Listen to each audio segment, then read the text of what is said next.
você já sabe que toda terça-feira é dia da gente bater um papo sobre os nossos amiguinhos, né, no nosso quadro Amigo Pet. Toda ajuda é válida quando o objetivo é justamente deixar os nossos animaizinhos mais saudáveis e relaxados no dia a dia. Por isso, hoje a gente vai falar sobre um tema também bem delicado, que são os problemas articulares em cães e gatos. Quem vai dar essas informações pra gente sobre as doenças mais comuns e as maneiras de evitá-las e tratá-las também é o nosso amigo Dr. Daniel Serafim, veterinário, que já veio aqui várias vezes conversar com a gente. Seja bem-vindo mais uma vez, Dr. Daniel. Obrigado. Vamos começar explicando quais são as doenças articulares mais comuns, tanto nos cachorros como nos gatinhos? Certo. Então, as doenças articulares, ela acontece pelo um desgaste da articulação. E ela pode acontecer por vários fatores, tá? Desde doenças degenerativas, como doenças causadas por distúrbios genéticos, traumatismos, inflamação, tá? E essas doenças, elas acabam que vão levar o paciente a demonstrar vários sinais, principalmente a dor.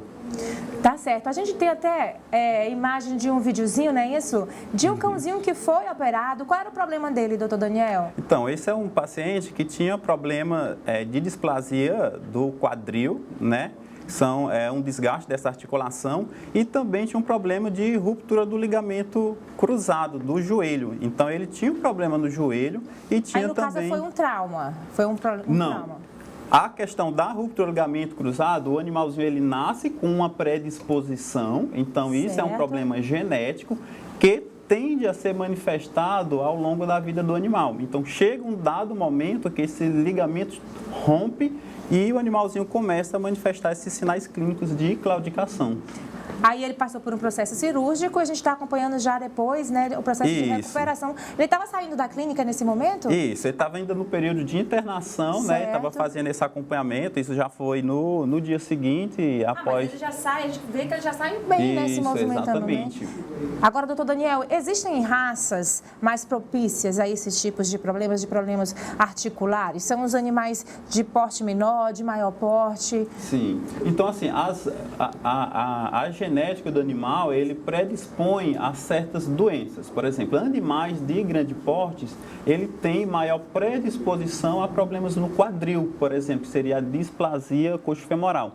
Já animais de pequeno porte, ele tem mais predisposição à luxação da patela, por exemplo. E aí, dependendo da genética desse animal, vai haver certas doenças que ele vai ser mais predisposto.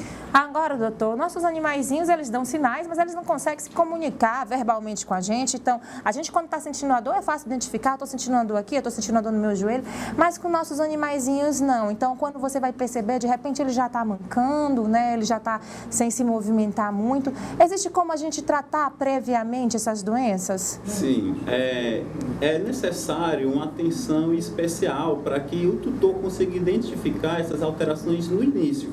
Então, por exemplo, o filhotinho, algo importante de se observar, por exemplo, seria a dificuldade ainda nos primeiros meses de vida, de levantar e andar. Muitos desses animais, eles escorregam e têm essa dificuldade. Isso já é um sinal que mostra que ele tem uma frouxidão articular, que vai predispor ao longo da vida dele, no desenvolvimento, a essa degeneração articular.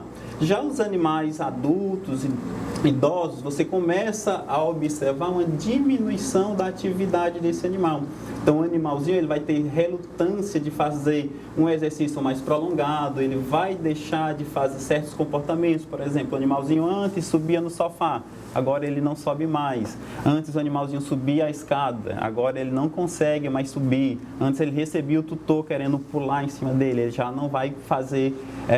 não vai ter mais esse comportamento. Então, você começa a notar uma certa restrição do animal fazer certos exercícios. E muitas vezes, principalmente no animal idoso, às vezes o tutor, ele associa isso a um problema da idade, mas é importante ressaltar que isso não é um problema que é identificado com a fase mais idosa do animal, que seria a doença mais degenerativa no animal senil, mas que existe tratamento e é possível dar mais conforto a esse paciente. paciente. É isso que eu ia perguntar. Na gente, nos humanos, as doenças articulares, elas geralmente estão ligadas a essa questão do avanço da idade.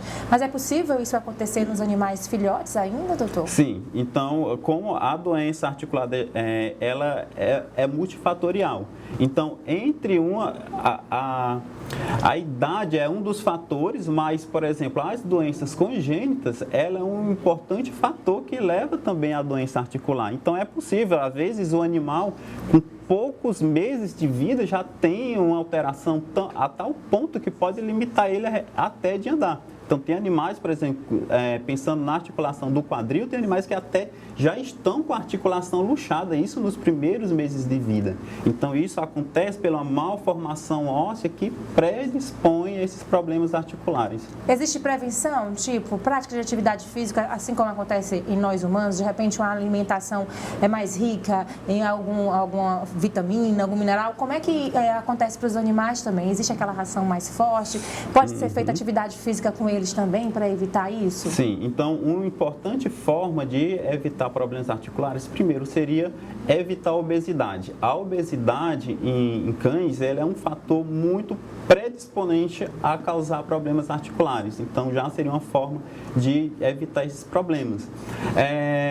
O exercício também ele é muito importante, tem que moderar um pouco, evitar exercícios que possam estimular o animal a poder forçar essa articulação, como, por exemplo, dar saltos, pulos. Então, esse tipo de exercício seria importante tentar evitar, mas caminhadas que vai estimular o animalzinho a se exercitar, isso é bem-vindo. E também ficar bastante atento a esses sinais. Então, a melhor forma de prevenir, uma vez observado isso, seria realmente levar o animal, passar por uma avaliação criteriosa e iniciar um acompanhamento. Agora, doutor, aqui a gente não tem esse problema, a gente está começando a enfrentar o BR-Brod, um calor intenso, mas algumas pessoas em lugares mais frios relacionam os problemas articulares com essa questão de queda de temperatura. Isso pode ter alguma relação, doutor? Pode sim. Geralmente, esses pacientes que têm problemas articulares, eles têm uma sensibilidade à dor. E isso acontece pelo desgaste ali da articulação que expõe uma camada que é o osso subcondral, que fica abaixo dessa cartilagem e que ele é altamente inervado e sensível. Uma vez que diminui essa temperatura, eles podem ter uma sensibilidade maior. É algo semelhante ao que acontece, por exemplo, a pessoa ter uma sensibilidade no dente e tomar algo frio. Então, vai estimular, vai ter um estímulo doloroso. Só para finalizar, doutor, então as cirurgias elas são indicadas na maioria dos casos ou não? É raro precisar realmente de um processo cirúrgico na recuperação? A cirurgia ela é bem frequente nesses problemas articulares. Tem muitos desses problemas articulares que realmente a resolução é cirúrgica, mas grande parte desses problemas eles podem também ser manejados clinicamente, principalmente com controle de peso, uso de analgésicos, anti-inflamatórios, fisioterapia. Então, é possível fazer todo esse manejo para dar conforto a esse paciente. Então, a dica que a gente sempre dá, independente do problema, é você ficar atento, né, a seu animalzinho, porque, como a gente diz, eles não conseguem essa comunicação verbal, então, mas eles dão sinais e que quem conhece os hábitos dos seus bichinhos consegue identificar de uma forma muito rápida que algo não está bem, né, doutor? Exatamente. Tá certo, doutor. A gente agradece essa participação, é sempre um prazer ter você com a gente, né, tirando essas dúvidas, né, e orientando, como eu falei, fazem parte da nossa família e o nosso quadro objetivo é justamente esse, né? Sempre procurar a melhoria da qualidade de vida dos nossos bichinhos. Excelente, também é sempre um prazer estar aqui. Obrigada, doutor Daniel. Obrigado. A gente lhe espera numa outra oportunidade.